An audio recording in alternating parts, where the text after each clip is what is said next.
On a déjà beaucoup de gens en France aujourd'hui qui n'ont rien à faire ici, même légalement. Si le Christ revenait parmi nous, alors il ne tiendrait pas des Charlotte Dornelas pour des amis.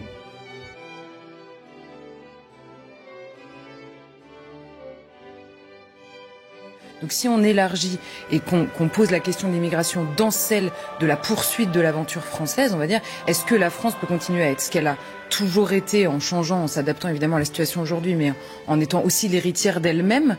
Et c'est ça la question finalement que pose Éric Zemmour, et ça pose d'autres questions que celle de l'immigration, parce que aujourd'hui, nous-mêmes, Français aujourd'hui, sans parler de ceux qui continuent à arriver, on a parfois du mal à savoir ce que ça veut dire être français, à savoir ce qu'on garde et ce qu'on poursuit ou pas. Je suis catholique, j'ai la foi et c'est d'ailleurs la chose probablement la plus importante de...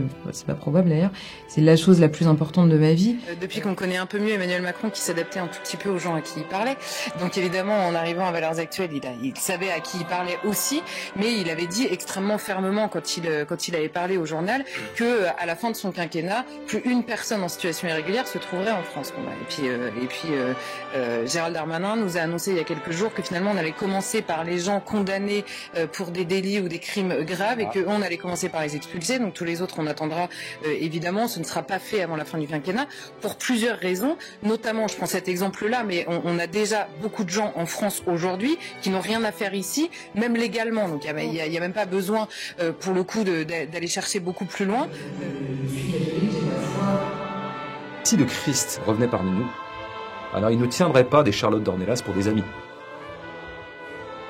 Voilà ma conviction. Mais c'est ma conviction. Est-ce que vous la connaissez? Mais c'est ma conviction.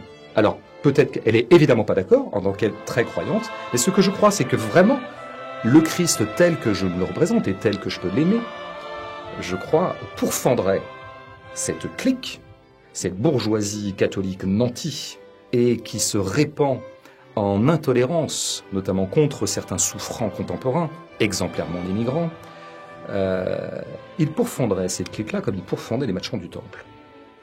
Et les pharisiens, et les hypocrites. C'est ma conviction. Je veux bien la rencontrer, on en parlera en toute courtoisie. Je pense que vous changeriez radicalement. Maintenant, revenons. Eh ben, j'en suis convaincu, je me trompe sur Charlotte Dornelas. En attendant, ma conviction bernanosienne, parce que Bernanos n'aura fait que ça toute sa vie. Il n'aura fait que stigmatiser ou pointer du doigt la bourgeoisie catholique qui était en train de piétiner le message du Christ.